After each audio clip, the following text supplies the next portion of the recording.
Hello, all you beautiful, awesome women out there. It is a dark and stormy, cold Saturday night, and I was just thinking about you all. I haven't been much for making videos, but I just felt like connecting with you tonight. So as a mind-body practitioner who specializes in helping women recover and move on from divorce, I think a lot about the things that keep people stuck versus the things that help people move forward. And one of those things is the kinds of questions we ask ourselves. So there are disempowering questions that keep us stuck, and there are empowering questions that help propel us forward. And how can you tell the difference between if it's disempowering or if it's empowering? It's by the way it makes you feel. Disempowering questions trip us up. They suck us in. They spin us around and around. They suck us down the rabbit hole of despair. Empowering questions help us move forward. They help us take actions that help move us forward, that nurture us. They bring us insights. They make us feel stronger and give us hope. So you can tell if you're spinning out of control that you might be asking yourself a disempowering question. And tonight what I want to talk about is I want to give 3 examples of disempowering questions I hear all the time in my practice, and show you how you can flip that on its head to turn it into a more empowering question that can actually be useful to you. So disempowering question number 1 is, why is this happening to me? Well, first of all, whenever there's something that you didn't choose or you didn't really want or you didn't imagine it to go that way, it's natural to ask that question. We've all asked that question from time to time, but it's not very empowering. So a more empowering question, actually let me back up. The answer to that question, why this is happening to me, it's really hard to see when you're in it. Often really good answers come further down the road after you've moved on and stopped asking that question. Further down the road, after you've let this question go for a while, you can think to yourself, oh, this had to happen so that I could get where I am now. But while you're in it, spinning around, while there doesn't seem to be any really good reason why this is happening, that's not a very useful question to ask. So a more empowering question to ask while you're in it is something like, what am I learning about myself right now? What am I learning about life right now? What is this period of time that's painful, that I didn't choose, teaching me? Or simply, what can I do to nurture myself, to help myself feel a little bit better right now? Those questions either bring wisdom or they bring in some helpful action steps that you can take right now to feel better. And let that question of why is this happening to me go. Just let it go for now. Hopefully further down the road you'll have a great answer to that question, but right now you might not. So just let it go and ask a more immediate question of, what do I need right now? How can I help myself? So question number 2 that people ask a lot that keeps us stuck and spinning is, why won't my ex give me the answers or an apology or the closure that I'm craving? Why won't he have closure with me? Well, this is one of those questions you might just have to accept that you may never get the answers that you're seeking.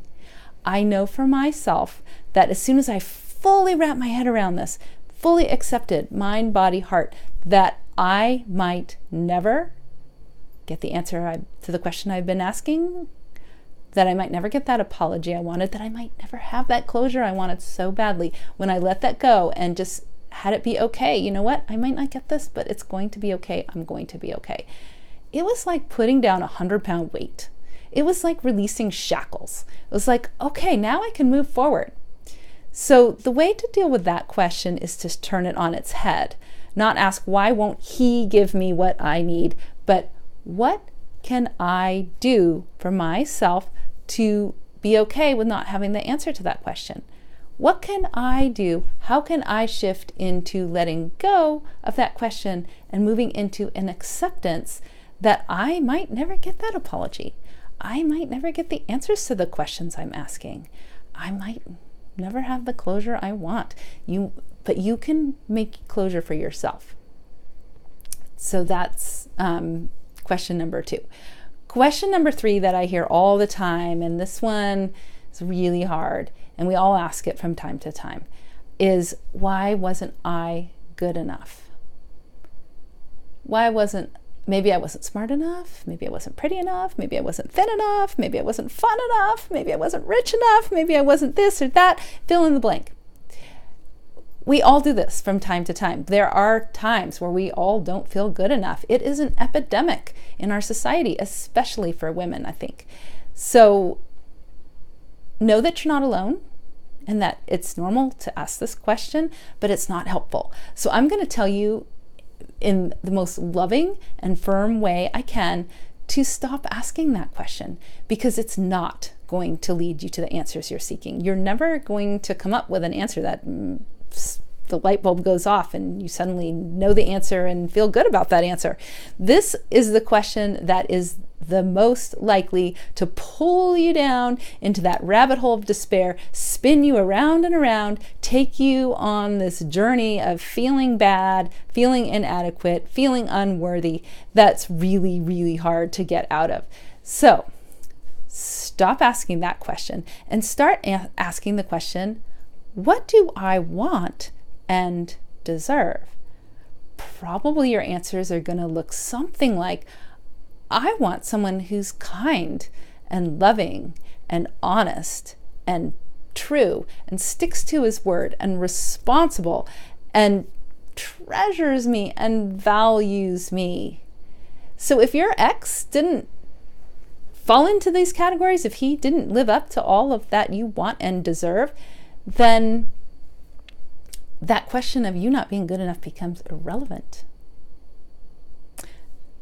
The universe has kicked him out of your life so that you can claim your worth and attract what you've always wanted. Attract that person who is kind and loving and values you and sees your worth and treasures you. There are people out there. You just get to claim your worth and know that you deserve it, and then you will start attracting those kind of people.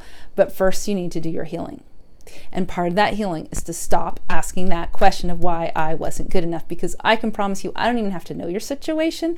That is not the reason your marriage ended. It simply isn't. So please stop asking that question. So you're probably all thinking, well, that really sounds great, but how do I stop asking that question? How do I shift into a more empowering question? How do I get my mind to stop whirling around? How do I pull myself out of that rabbit hole of despair? Well, that is one of the things that I do in my practice. I hold space for people. I teach people techniques to pull them out of this line of questioning. Mind-body techniques that can really break up those negative feedback loops, break those patterns, shift that subconscious mind so you can move on and start asking more empowering questions. I do this in a variety of ways, starting with an introductory class that I'm offering in 2 weeks from today. That's only $30 and 90 minutes. That's not a lot to risk. And then following that, starting in March, we're going to have another group class, another 6-week group class. That's for $197. And then there's also individual one-on-one deep dive sessions to do really, really deep healing with me, where it's just we can go where you need to go. I can lead you through deep processes that can really shift things around. Not only just shifting these questions, this is just an example, but all kinds of things. So if you are interested in exploring these options, I would love to offer you a free heart connection call. Just talk about your situation and if this work might be appropriate for you, if this might be a good match.